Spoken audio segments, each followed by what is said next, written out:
뭐를 더 선호하시나요? 저는 좋아합니다. 고고다이.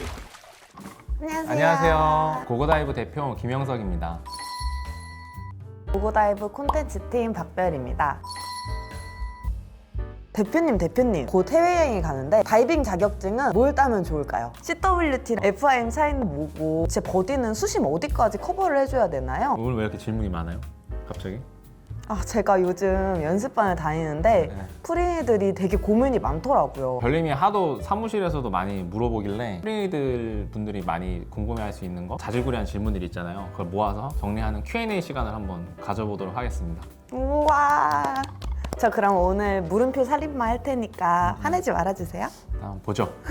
첫 번째 질문입니다. 프리다이빙 샘드라고 얘기를 하는데 어려운 용어들도 있더라고요. CWT, FIM, 오, 벌써 까먹었네. STA 등 이렇게 좀 어려운 것들이 많은데요. 네. 이것들의 차이는 또 뭘까요? 프리다이빙 종목에 대한 질문을 하는 것 같아요. CWT라고 하신 거는 콘스탄트 웨이트, 덕다이빙으로 시작해서 오리발을 차서 쭉 내려갔다가 턴해서 오리발을 차서 올라오는 초급 레벨에서 10m를 이걸 달성을 해야 되는 경우가 많죠. 좀 일반적인 다이빙이라고 할까요? FI면 이거는 프리 이머전, 줄 잡고 당기면서 가는 거. 어허. 그러니까 줄놀이. 수영장에서 많이 하는 수영 바다에서도 하고 개방 수역에서도 많이 할 수 있어요. 줄 잡고 갔다가 줄 잡고 올라오는 다이빙. STA라고 하신 거는 스태틱. 숨 참는 숨 거. 참는 거. 그 안전이 확보된 공간에서 숨 참는 거. 또 뭐 들어보신 거 있을까요? 다이나믹. 알아요. 다이나믹은 DYN이라고 보통 약자로 표시해요. 숨을 참고 내가 얼마나 멀리 갈 수 있나. 그러니까 수영장에서 많이 테스트하는데 상하 운동이 아니고 수평 운동. 그 노핀류들도 조금 있어요. 노핀류. 높임도 약자가 있어요? 네. 다이나믹 노핀을 얘기하는 DNF. 오, 맞아요? 맞네. 진짜요? 수평 운동을 핀을 없이 하는 거야. 그리고 또는 콘스탄트 웨이트 높임. 핀을 안 끼고 아래로 갔다가 올라오는 거. 약자를 되게 좋아하는. 대회 가면 이런 게 좀 익숙해지긴 합니다. 저희도 이번에 입사한 것 같던데요? 맞아요. 우리가 레크레이셔널 다이빙이라고 했죠. 뭐 즐기는, 의미있게 물속에서 유영하고 물고기도 보고 이런 펀 다이빙도 있는가 하면 컴페티션, 대회 쪽으로 좀 관심이 많으신 분들도 있어요. 그래서 고고다이브 내에서는 대회팀도 별도로 운영을 하고 있죠. 입상도 하고 이러고 있는데 이제 그런 데 가면 이런 이제 종목별로 자기가 이제 지원을 하게 되죠.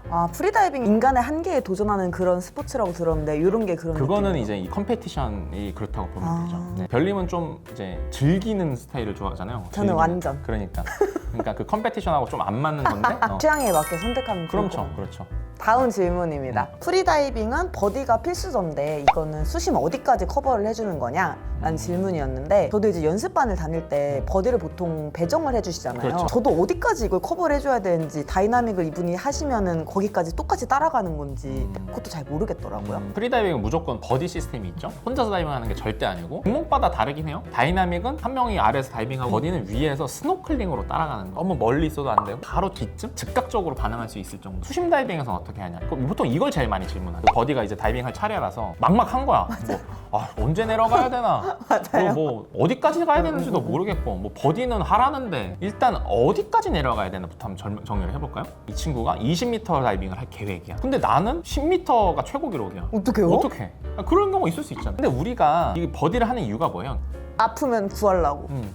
아프면 블랙아웃 막. 그렇죠. LMC 오면 정확히 구하려고. 그렇지. 저번에 배웠잖아요. 블랙아웃이나 LMC가 올 수 있기 때문에 보호해주는 거잖아. 블랙아웃은 어디서 온다? 수면 좀 수면 얕은 쪽. 데서 온다. 네. 이 정도는 외우고 있죠. 적어도. 그럼요. 다이빙 전체 수심을 봤을 때 3분의 1 위 10m 다이빙을 한다고 해서 꼭 거기까지는 안 따라가줘도 된다. 뭐 적어도 5m 아니면 10m 요 정도만 자기가 커버할 수 있어도 굉장히 안전하게 할 수 있어요. 그런 얕은 부분만을 잘 커버해주면 된다라고 생각을 하시면 돼요. 그럼 이제 내가 목표를 정해야겠지. 20m를 간대. 그럼 나 이번에 10m까지 커버를 해줄 거야. 정했잖아. 그럼 이제 뭘 해야 돼? 지켜봐요. 지켜보는 거 당연한 거고 언제 내려가는지가 좀 고민이 될 거란 말이야. 오 맞아. 10m에서 만나거나 적어도 친구가 올라와서 10m쯤 됐을 때 내가 미리 거기에 가 있어야 되잖아요. 뭐 2, 3초라도. 네. 안 그러면 막 정신 없을 거 아니에요. 네. 이 시간을 계산하는 방법에 대해서 좀 궁금할 거 아니에요. 네. 근데 이 친구가 내려가는 게 보인다. 시야가 좋으면은 그걸 보면서 20m 같으면 이 친구가 턴할 때 내가 출발하면 정확히 이렇게 중앙에서 만날 거 아니에요.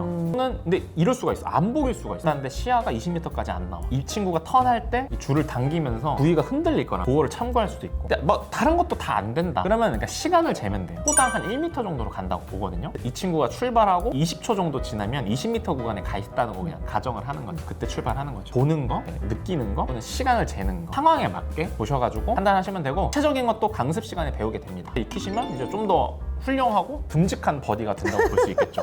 저도 한 역할을 할 수 있겠네요. 좀 노력하셔야 될 것 같아요.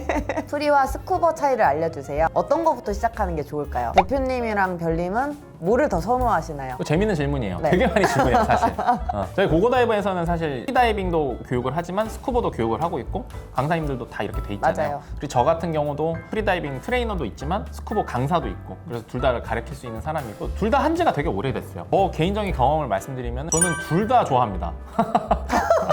좀 비겁한 네, 답변이라고 할 수도 있는데 이 두 개 자체의 매력이 달라요. 스쿠버는 조금 관광에 가까워요, 장르가. 더 깊이 가고 다이빙, 테크니컬 다이빙 계열도 있지만 그러니까 레크레이셔널 다이빙 기준으로 봤을 때는 편안하게 물속 관광하고 니모도 보고 뭐 상어도 보고 이런 관광에 좀 가까워요. 프리다이빙도 그런 요소가 있죠. 하지만 좀 더 스쿠버에 비해서는 스포츠적인 요소가 강해요. 좀 더 물속에서 오래, 물속에서 좀 더 깊이 사진도 이쁘게 찍힐 수 있고 그런 요소들도 있고 매력이 다르거든요. 제가 예를 들면 해외를 투어를 갔어요. 거기 포인트에 걸맞는 거를 선택을 합니다. 되게 물고기가 많은 포인트고 그런 걸로 유명한 포인트야. 개복치 알아요? 개복치? 알아요. 되게 깊이 나올 때도 있어요. 막 25m. 근데 이제 찾아다녀야 되잖아. 그럼 프리다이빙으로 찾는 게 불가능한 거야, 거의. 그런 것들을 감안해서 이 포인트에서는 스쿠버가 적합하겠다. 사이판 같은 포인트를 예로 들면 물색이 이쁜 반면에 물고기가 그렇게 많지는 않아요. 투명하고 쨍한 물빛, 그게 이쁜 곳이거든요. 그럼 이런 곳에는 어차피 스쿠버로 들어가 봐야 폄하하는 건 아니지만 좀 심심할 수도 있겠다. 제 개인적인 생각입니다. 그럼 이런 경우에는 그냥 차라리 그냥 편하게 입고 사진이나 이쁘게 찍자. 개복치 같은 것들이 얕은 수심에서 만약에 나와요. 그러면 프리를 선택하신다는 거네요? 그럴 수도 있죠. 또 다른 것도 있을 수도 있어. 뭔데요?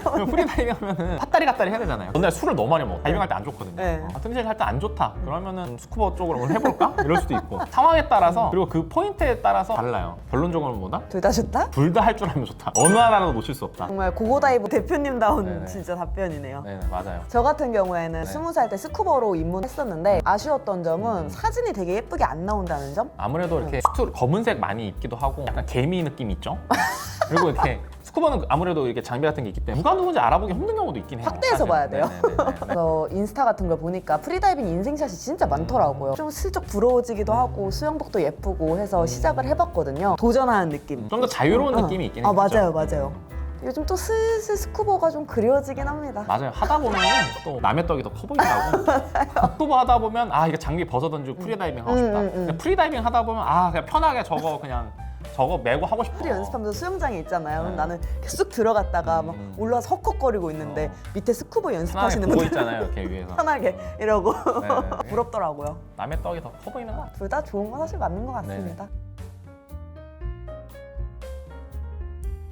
곧 해외여행이 가는데 다이빙 자격증은 뭘 따면 좋을까요? 이 컬레징 연습이 되는 것 같은데 이제 프리다이빙 전용 수트를 꼭 사야 하나요?